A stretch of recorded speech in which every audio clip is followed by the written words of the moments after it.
Korey, tell me about yourself. Where were you born? Born in Tampa, Florida, raised in Atlanta, Georgia. Moved here when I was 21. I'm 30 now. Yeah, basically Nice. been here. Go ahead. Been here just the last 9 years. Was doing good the first four, and then I don't know what happened. I guess met the wrong people, got into the wrong stuff, and now here I am. Oh, well, that's an interesting part. You're like aware something Yeah. something turned. Well, when you got here, what did you do? So I come out here to meet my father for the first time ever, and that went well. You know, he had a job. He got me working with him, and then he switched to like a new higher paying job. And so when he wasn't there to like for me to like follow his path, you know, I kind of just did my own thing, and I guess I did the wrong thing. Well, let's back up a little bit. Tell me about your home life. You were raised with your mom. My mom, yes. But it sounds like you didn't. Never spoke to my father. He was in prison my whole life. Yeah. And yeah, my mom raised me. I just had my mom and my sister, older sister. Yeah. So the two of you Yeah. in Florida or Georgia? At Georgia, Gotcha. Georgia. Yeah. I was just in Florida for like the first year of my life, and then So your sister's how much older? 4 years older. Yeah. Tell me something. What did you guys do for fun when you Uh, were kids? You and your sister. Really, just well, it's hot over there, so we would like swim a lot, like go to the beach, like very often. I rode dirt bikes when I was there and played baseball.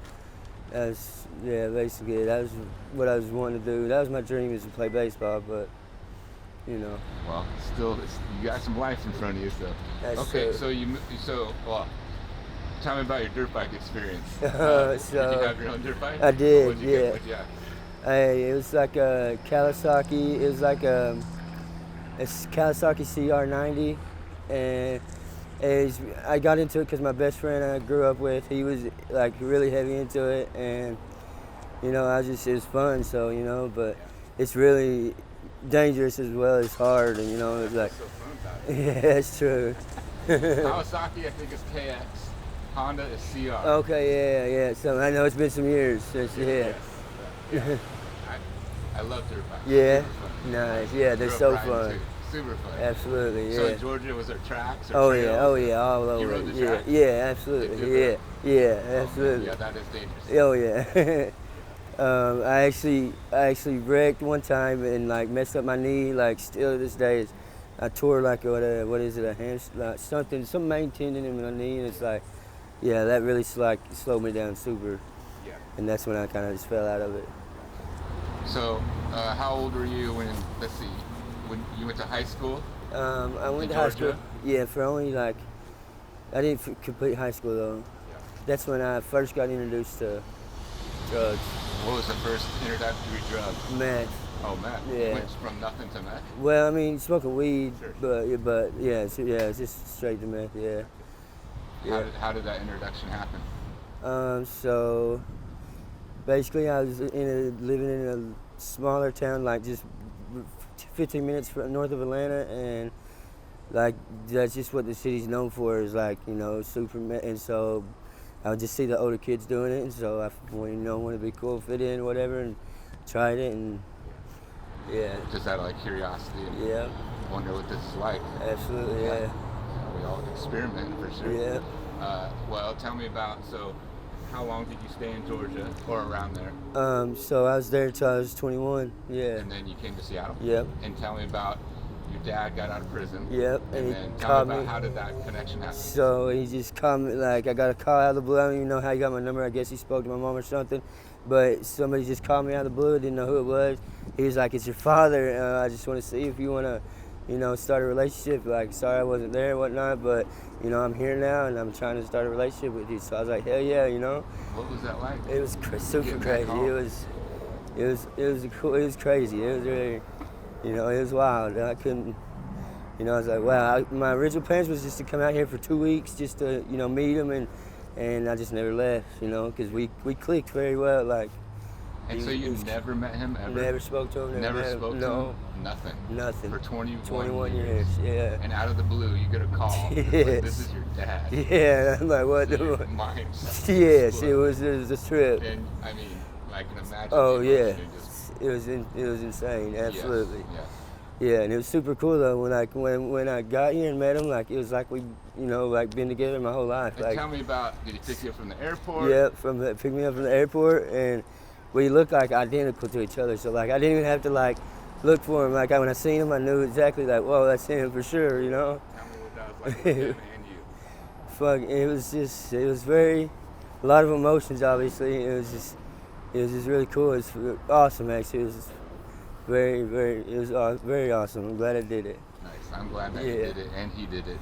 Yeah, And absolutely. so you moved in with your dad? Yeah, come here. I moved staying with him. He got me a job where he was working at, and basically that's what we was doing, working our asses off, and we would have fun when we wasn't at work. Or go to the beach or whatever. But yeah, it was good. It was cool. Then when he left the job that he was working with me at, that's when everything started like spiraling out of control. So you guys were living together? Yeah. And then he went to a different A job? higher paying job, yeah. But you still kept that one job? Yeah. I was still there for about another 6 months, and then, yeah, like I said, when he wasn't there to like basically, when I wasn't right there, tagging along with him, and I started doing my own thing is when, it started messing stuff up. Well, tell me, were you, so at this time when you were with your dad, were you doing meth or?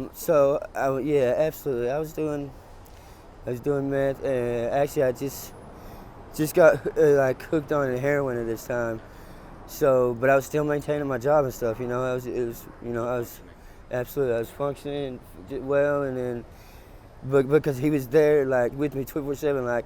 Like making me get up and go to work, making me, be on time. The accountability part. Exactly. Gotcha. And so when he went to a different job and left me like on my own, yeah, it started.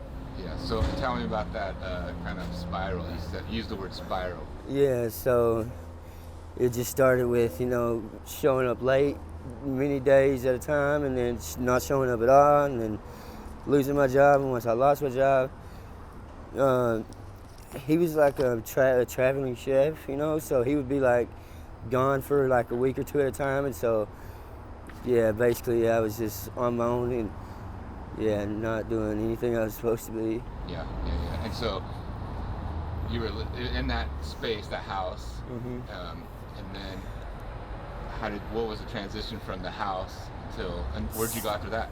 So he met a lady, and they got together, and so when he I was living with them still together. When they was together, I was still living in the same house, but like she would be when my dad would get back in after being gone a week or two, she would just be like, I don't care for your son just coming and going as he pleases, bringing whoever he wants here, so like we're gonna have to do something about it or he's gonna have to leave.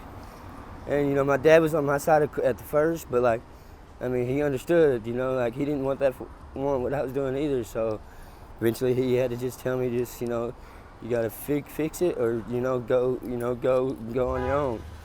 And I didn't fix it, so I just came to the streets. And how long ago was that? It's been 4 years now. 4 years. Yeah. Gotcha. And so you've been in Ballard or just around Seattle? No, just sit downtown and. Well, I started in Lake City, North Seattle, and then Northgate, and like slowly drifted to downtown, and then I just got out here to Ballard for about last year. Yeah. So you've been living on the streets for a year? Oh, I've been living on the streets for about 4 years. Oh, excuse me, 4 years. You said 4 years. Yeah, I've been in Ballard for about a year. That's right. Korey, what do you want the people of Seattle to know? I don't know. It's just that's hard. I don't know. We're just, I don't know. That's hard to answer. I don't know how to answer that. You don't have to know. It's a big question. Yeah. It's a big question. Yeah. Well, I guess it's what do you want? What do you want to do? I mean, that's a big question I've been asking myself a lot lately too. That I'm not sure if I know yet. I don't want to be doing this, obviously, but it's hard to move out of this, And so I'm just really trying to figure out like where to start with that. can imagine. You feel stuck. Yeah. I guess is. Absolutely. Yeah. Well, man, thanks for sharing part of your story. Man, I hope that you can, figure that out, figure the next step. You're 30 years old, man. You're young. I know. You got a lot of life. Not young too much longer. I feel like I'm running out of time. Yeah, well, we all are at some aspect of it. Yeah. Thanks, man. Yeah, thank you, Hang brother. in there, dude. Hang in there. Thank you, brother. Yeah, hang in there. I will, I'm man. gonna get this mic and then Oh, yeah. take a couple.